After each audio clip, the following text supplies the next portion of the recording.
¿Ya?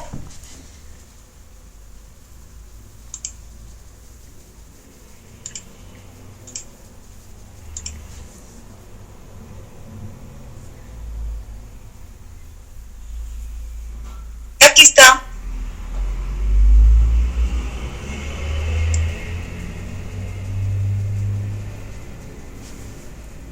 Miren, aquí está básicamente lo que les había explicado. La insulina con su receptor, que aquí es solamente simbólico, señalización intracelular muy compleja.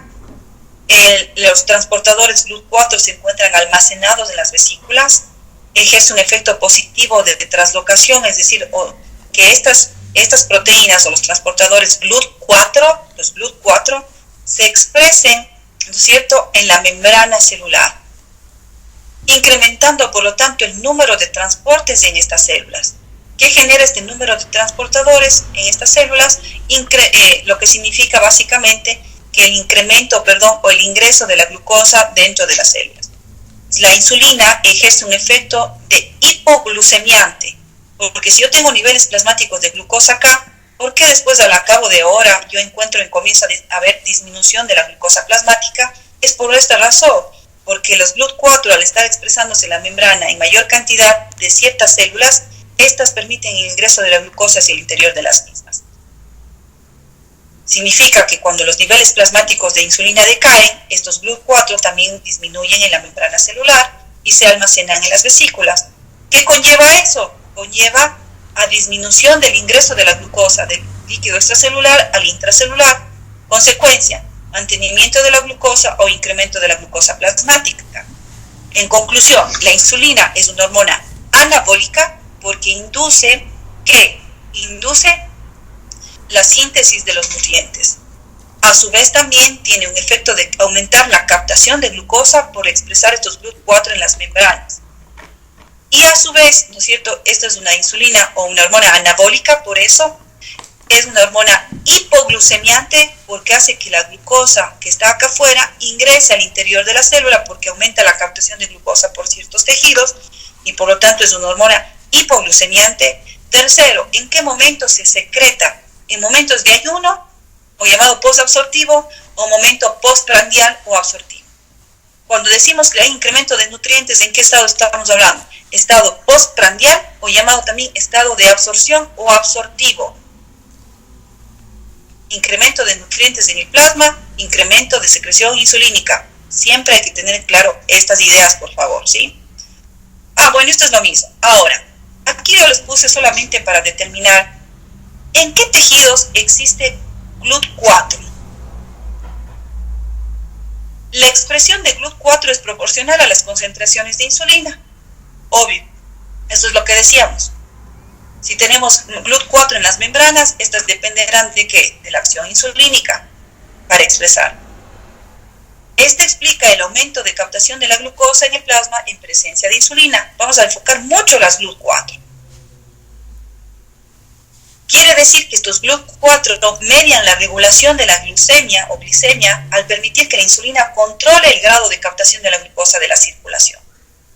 Pero veamos aquí, por favor, qué tejidos lo poseen, porque no todos los tejidos poseen GLUT4. Quiere decir que la acción insulínica es muy intensa en esos tejidos para la captación de glucosa, estamos hablando. Para la captación de glucosa es muy importante en 3 tejidos. Músculo cardíaco, músculo esquelético, tejido adiposo. Quiere decir que si yo luego de una ingesta de alimenticia, el tejido adiposo absorbe gran cantidad de glucosa. Y el músculo esquelético también va a absorber, o va, mejor dicho, a captar gran cantidad de glucosa, el músculo esquelético. Con eso genera un efecto hipoglucemiante. Como el músculo esquelético es un tejido amplio, grande, al captar glucosa genera el efecto hipoglucemiante. Por favor, esto GLUT4 es importantísimo recordar en qué tejidos se encuentran. Les llamamos también tejidos insulino-dependientes. Músculo cardíaco, músculo esquelético y tejido adiposo. Por lo tanto, la expresión o la captación, aumento de la captación de la glucosa por acción insulínica, se produce sobre todo la captación en tejido cardíaco, esquelético y tejido adiposo. ¿Sí? Bueno, esto ya lo vimos. Esto les voy a dar después en las diapositivas. Ahora sí. Efectos biológicos de la insulina. Ahora sí, para que no quede en una sola diapositiva, sino necesitamos una explicación. Los efectos biológicos de la insulina son aumentar la captación de la glucosa, aumentar síntesis de glucógeno, activar la síntesis proteica, activar la síntesis de grasa. Por lo tanto, es una hormona anabólica, postprandial, hipoglucemiante. Y por lo tanto, inhibe las vías catabólicas, inhibe la hidrólisis de los lípidos, inhibe la hidrólisis del glucógeno, inhibe la gluconeogénesis, o es la nueva producción o glucosa endógena. ¿Sí?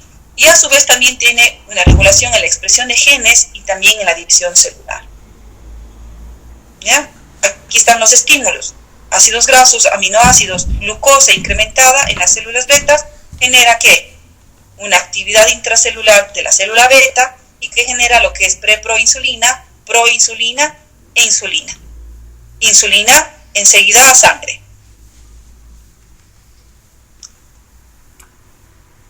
¿Cuáles son los efectos metabólicos de la insulina? La glucosa ingresa al hígado y ¿qué tenemos que hacer? Producimos glucógeno y aumentamos la síntesis de triacilgliceroles. Síntesis. En el tejido adiposo, la glucosa es captada, aquí es importante, GLUT4, el tejido adiposo GLUT4, y enseguida yo tengo que síntesis de triacilgliceroles. La glucosa es captada, GLUT4, al músculo esquelético y la glucosa se sintetiza en glucógeno. Son tejidos que, por ejemplo, la insulina tiene acción en todos estos tejidos. Importante, por favor. GLUT4, músculo cardíaco, esquelético y tejido adiposo, que serían lo que llamamos tejidos insulino dependientes. ¿Sí? Pero la insulina también tiene efectos en otros tejidos que no tienen que ver con la captación, sino tienen que ver con el metabolismo de la glucosa dentro de ese tejido. Miren el hígado. ¿Qué es lo que hace nuestro hígado? Nuestro hígado es un órgano importantísimo en el metabolismo. Es un órgano central, es un tejido central. La glucosa plasmática se incrementa, ácidos grasos se incrementan luego de ingesta alimenticia. Se incrementa en sangre, yo tengo aquí incremento en el páncreas, el páncreas secreta insulina frente a estos estímulos. El hígado, ¿qué hace? La glucosa la transforma en glucógeno, la puede metabolizar y también a partir de la glucosa puedo sintetizar triacilgliceroles, tanto de lo que me llega de la dieta, tanto de la glucosa. Aquí vamos a ver una vía metabólica en el cual yo incremento consumo glucídico y de hecho también incremento síntesis de triacilgliceroles. Es por esta acción hepática. Miren, aquí por favor no voy a describir cada uno de los tejidos con cada una de las vías metabólicas, pero sí es importante resaltar algo, que estos tejidos siempre vamos a estar hablando porque son tejidos interconectados. Hígado, músculo esquelético, tejido adiposo y cerebro.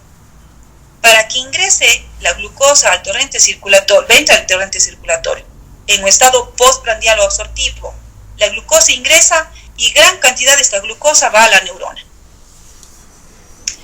Una parte hacia el hígado, en donde el hígado lo utiliza para catabolizarle, pero también a su vez para metabolizar a glucógeno y a partir de los sustratos de su catabolismo utiliza para sintetizar ácidos grasos. Esta imagen me parece ser llegadas y también vean, no reconocemos aún las vías metabólicas, pero me da a entender qué es lo que pasa cuando yo consumo carbohidrato. Cuando yo consumo carbohidrato y está incrementado, entra a las células para ser utilizado. Entonces tiene que ser utilizado glucosa y fosfato. ¿Qué significa esto? Es una vía glucolítica. Entonces, ¿cuál es la primera finalidad de que la glucosa penetre hacia los tejidos? La primera finalidad es que el tejido la oxide por la vía glucolítica de glucosa a piruvato, acetilcoenzima y tenga una vía oxidativa completa. Vía oxidativa completa, aquí glucosa, acetilcoenzima, ciclo de Krebs. Aquí glucosa, piruvato, acetilcoenzima, ciclo de Krebs del cerebro, vía oxidativa. Pero miren, aquí me llama la atención algo y debe llamarles la atención. Mientras en el tejido adiposo yo estoy haciendo metabolismo de glúcidos, lípidos y proteínas, en el tejido neuronal o en la neurona solamente dependemos de carbohidrato. Quiere decir de esa glucosa que está en el plasma. Si esa glucosa está en el plasma, disminuye, yo tengo efectos neurológicos intensos, y eso es lo que se traduce en los efectos de la hipoglicemia. La hipoglucemia o glicemia es la disminución de las cifras basales de glucosa en el plasma y se caracteriza sintomáticamente, o mejor dicho, se evidencia el cuadro clínico en un paciente porque tiene lo principal, efectos neurológicos, mareo, desconcentración, ¿sí? Puede llegar a convulsiones, luego finalmente coma y muerte. Quiere decir, la hipoglucemia, al tener el único sustrato, la glucosa, tiene terribles consecuencias al no tener esta glucosa para acá.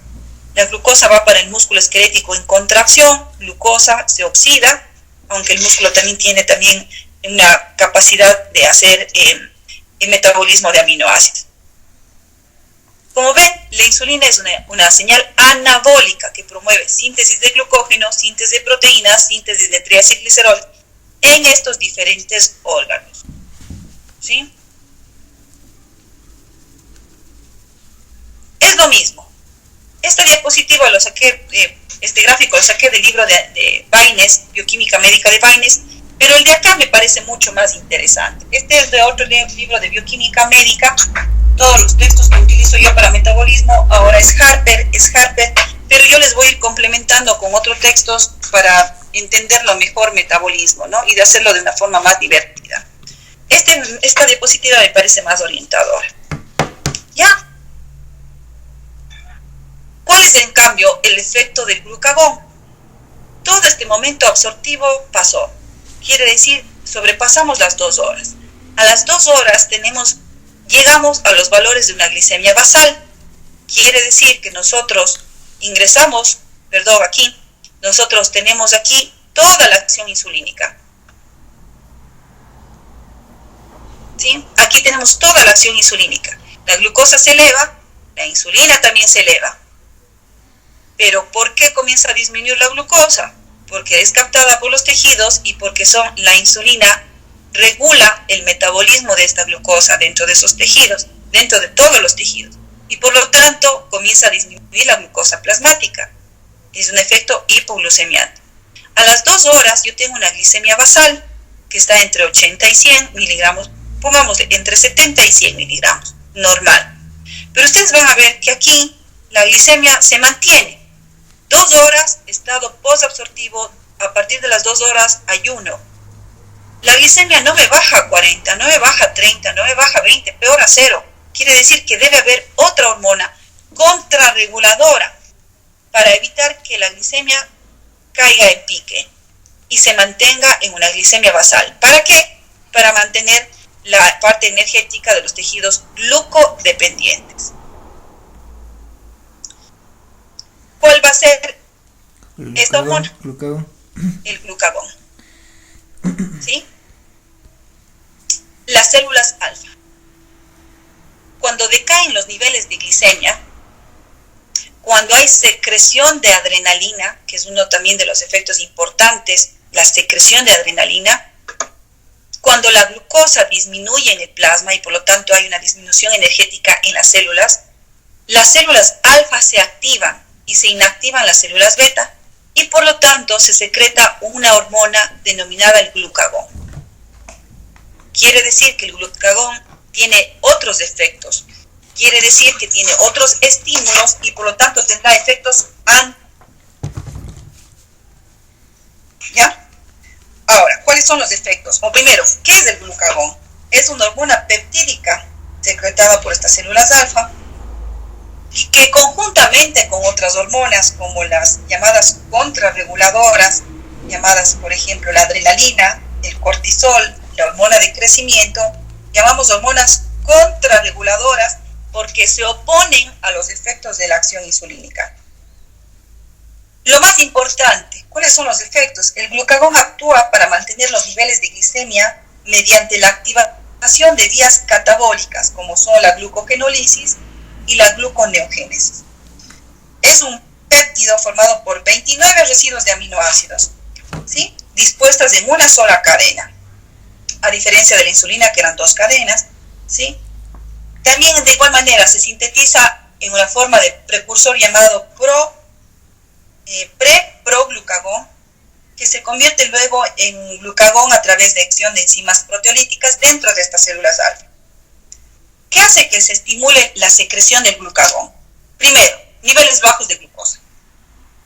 Niveles bajos de glucosa. Disminución de la concentración plasmática de glucosa es el estímulo principal. Ejemplo, en el ayuno nocturno, en el ayuno prolongado. ¿Para qué? Para evitar la hipoglicemia. Los aminoácidos, por ejemplo, también estimulan la liberación del glucagón, ¿sí? Ahora también catecolaminas, los niveles elevados de catecolaminas como la adrenalina también estimulan la secreción del glucagón, ¿ya? Tiene efectos metabólicos, también no solamente en carbohidratos, sino en carbohidratos, lípidos y proteínas. Los efectos del glucagón, primero, el glucógeno que se almacenó aquí se degrada para dar glucosa libre desde el hígado hacia el torrente circulatorio. Es un exportador de glucosa, es decir, hace o activa la glucogenólisis para que el hígado pueda exportar la glucosa. En el músculo no hay receptores de glucagón, por lo tanto el glucagón no tiene efectos en el músculo, pero sí tiene efectos en el tejido adiposo. Genera la ruptura o la lipólisis, que es la ruptura de los triacilgliceroles que están almacenados para sacar los ácidos grasos desde aquí, ¿sí? El defecto principal en el metabolismo de carbohidratos induce entonces el aumento inmediato de la glicemia, porque existe una mayor descomposición del glucógeno hepático, y a su vez también aquí vamos a tener claro, y también aquí cuando dice OAA está significando esta vía que es gluconeogénesis, y la producción de una glucosa endógena propia de este tejido aportan tanto por la glucogenólisis por la gluconeogénesis, exportan o produce este hígado glucosa y lo llevan hacia el torrente circulatorio. Sobre el metabolismo lipídico, y estamos hablando de que existe lipólisis y por lo tanto induce a que salgan ácidos grasos para que estos sean oxidados. ¿Ya?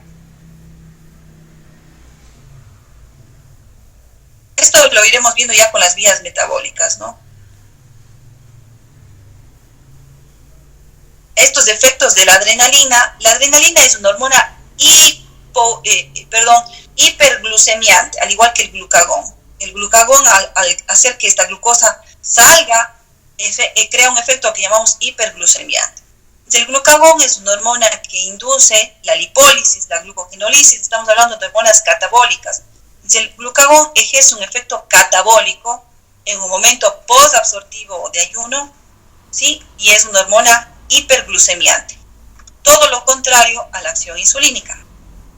La adrenalina crea efectos también, son hormonas contrarreguladoras de glicemia que ejercen una demolición del glucógeno en el hígado.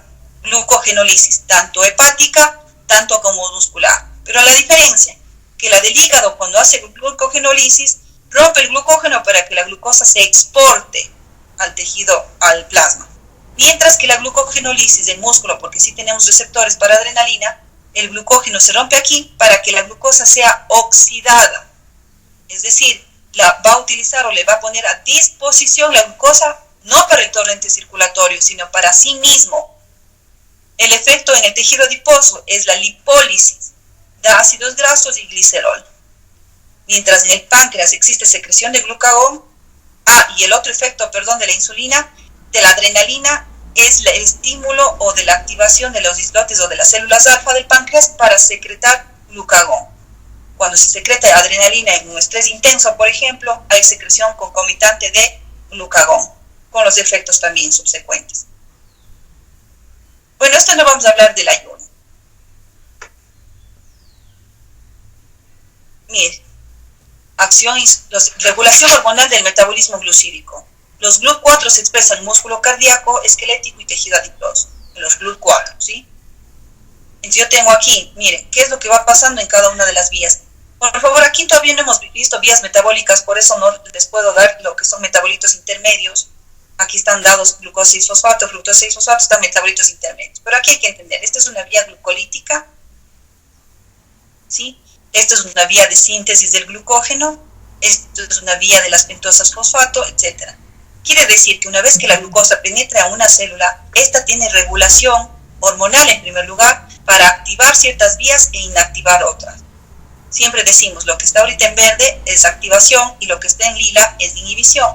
Si nosotros decimos que la glucosa ingresó a esta célula, ¿qué se activa? ¿Se activa qué?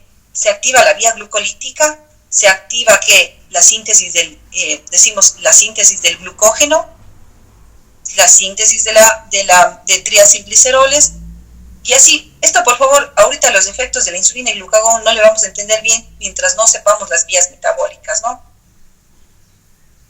Efectos sobre el metabolismo energético, aquí está ya hecho un cuadro resumen del efecto de la insulina, efecto del glucagón y el efecto de la adrenalina. ¿Qué pasa cuando ya cambiamos a un estado, ¿no es cierto?, en la alimentación? Cuando nosotros tenemos más de 2 horas sin ingesta alimenticia, llamamos estado posabsortivo o de ayuno. Pero si ese estado posabsortivo o de ayuno sobrepasa las 12 horas, llamamos inanición. Miren aquí tenemos días sin ingesta alimenticia, lo que está hablando aquí. La glucosa, que está alrededor de 100 miligramos, va a bajar, pero no puede bajar en concentraciones, es decir, muy bajas, es imposible, porque nos daría efectos metabólicos graves y sobre todo los efectos neurológicos graves. Para eso, nosotros necesitamos echar de mano otras fuentes de combustibles metabólicos. Cuando yo tengo un estado de ayuno, va disminuyendo la glicemia, pero a la par van incrementando otros combustibles metabólicos al torrente circulatorio para proveer al organismo de esta insuficiente cantidad de glucosa. ¿Sí? Ahora, decimos que la disminución de insulina y aumenta el glucagón a las 2 a 4 horas tras la comida. Eso es clarito.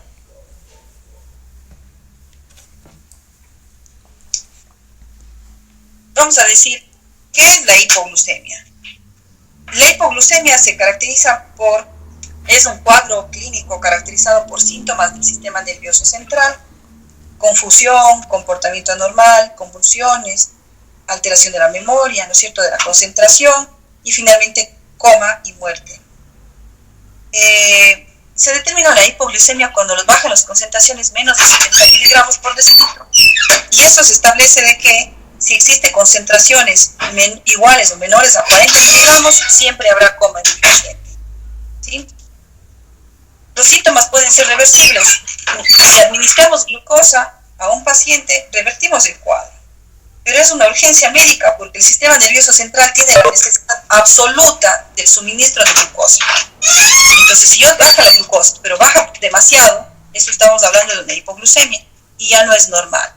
Las hormonas que deben estar activándose ahí para la regulación y hacer que se mantenga es el glucagón, la adrenalina y el cortisol.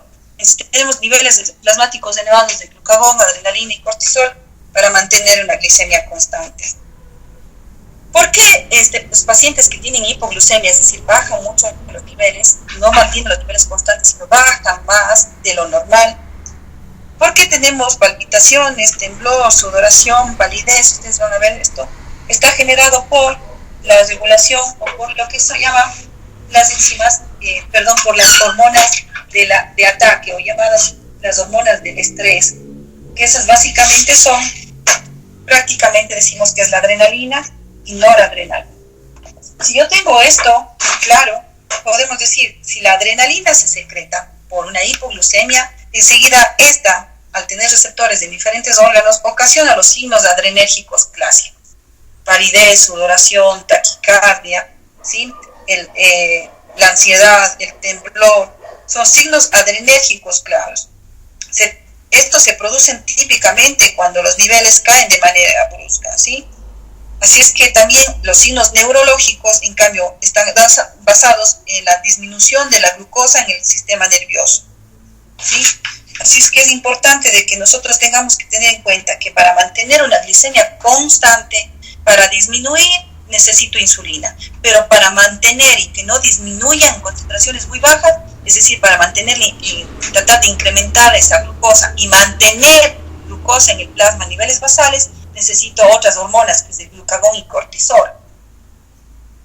Ahora,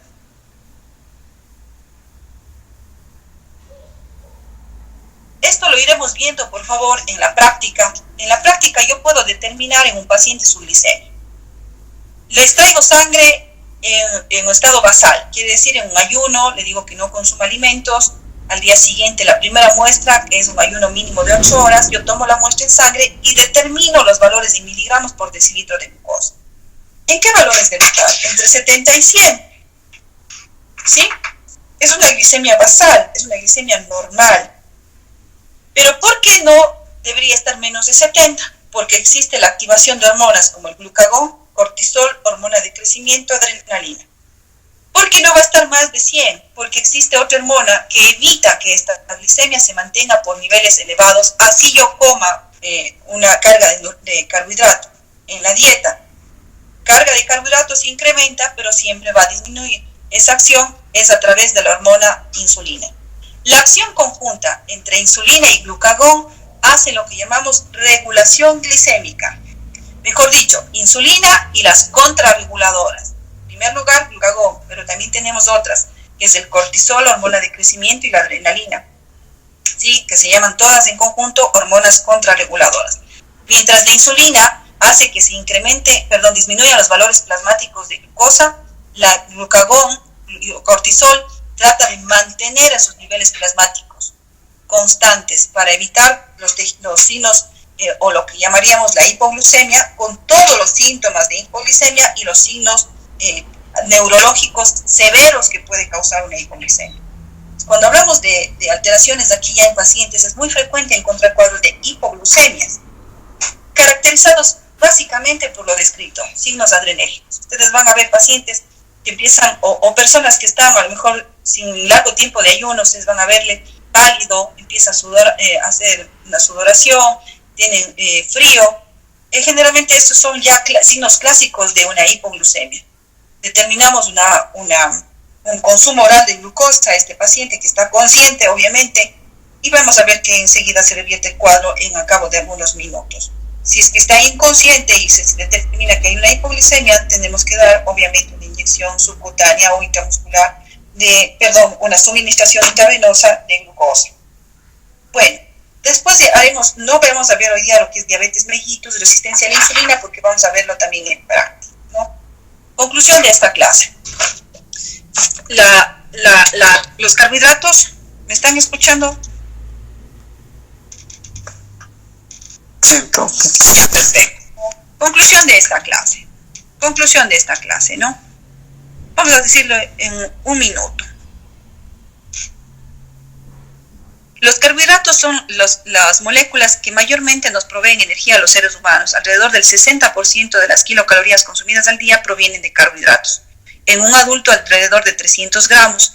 Y tienen que pasar por un proceso de digestión, absorción y luego metabolizarse. El proceso digestivo conlleva a que los carbohidratos complejos vayan y se hidrolicen o se digieran a carbohidratos simples o monosacáridos. Estos monosacáridos pueden ser absorbidos, glucosa y galactosa, por transporte activo, mientras que la fructosa por transporte activo. Siempre para ingreso hacia una célula, ya sea el enterocito o las demás células, todos los carbohidratos necesitan un transportador llamado GLUT.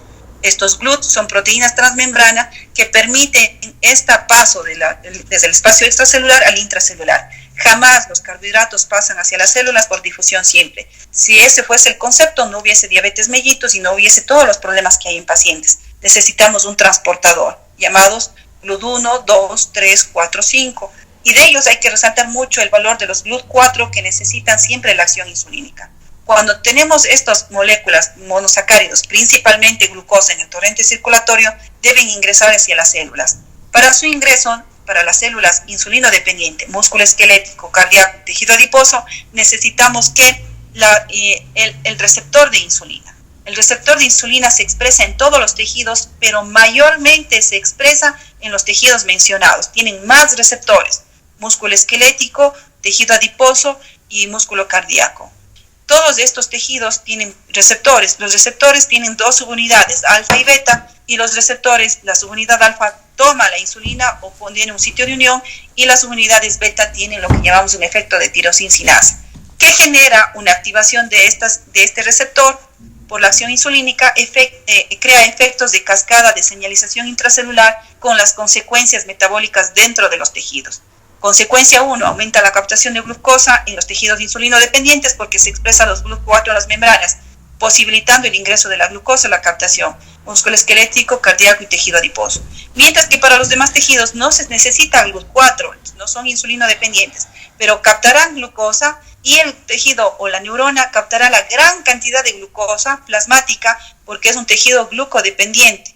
Solamente depende de la carga de glucosa en el día. Cuando nosotros tenemos eso, la glucosa ingresa al torrente circulatorio y hay ingreso hacia los tejidos y cada uno de los tejidos lo utilizará. Primero, con finalidad energética para el tejido, glucólisis y toda la vía oxidativa. Es lo primerito que hace un tejido cuando tiene glucosa. La neurona siempre hay que resaltar, por favor. Y a su vez, esto está regulado a través de la insulina.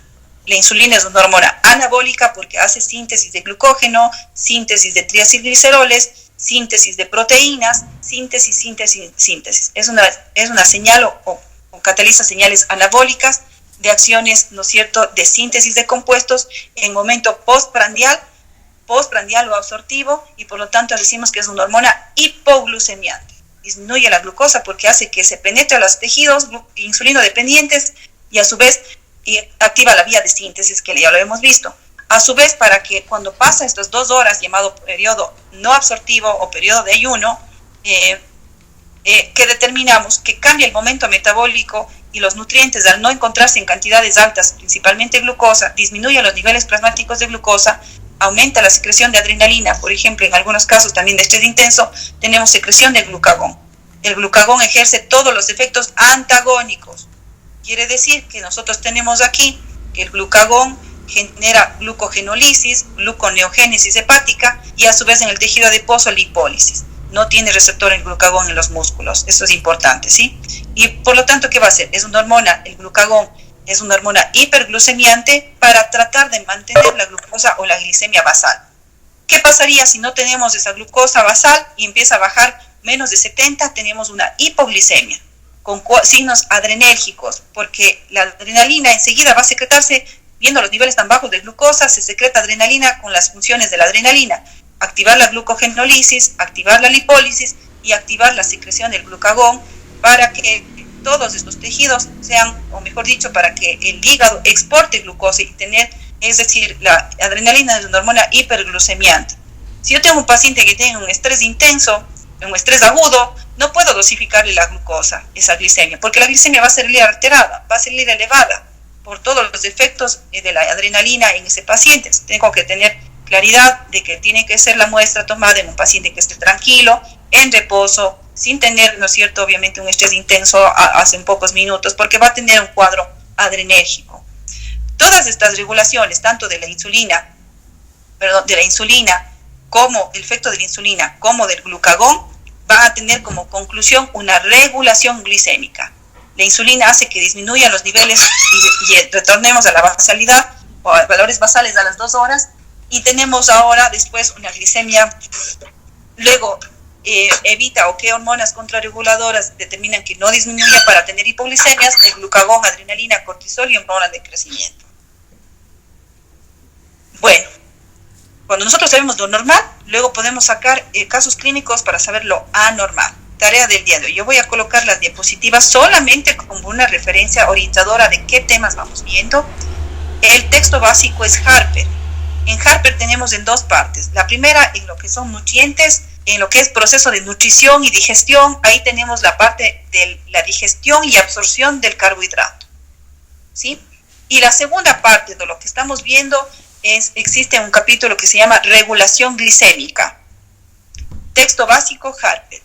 Yo les voy a colocar en la plataforma también lo que es el artículo de receptores o efectos de la insulina, y ahí describe el receptor, no para leer absolutamente toda la puntualidad de la parte molecular de qué moléculas de señalización, porque son un sinnúmero, ustedes ven, sino para que se den cuenta que tenemos efectos de insulina mediados por su receptor, ¿no? Y que cuando nosotros tenemos esta alteración de receptores o de la señalización intracelular, que ocurre mucho en pacientes hoy en día, que se ha visto que no se sabe bien que el receptor no es el que se daña, sino lo que se daña es la cascada o la señalización intracelular. Ahí apuntamos ahora las alteraciones o las bases moleculares de las enfermedades, sobre todo hablamos de resistencia a la insulina o diabetes mellitus tipo 2. Pero bueno, no se asusten, lo que estamos haciendo es primero viendo lo normal para luego llegar a lo anormal, ¿sí? Tal vez preguntas para de ahí, si no dejamos...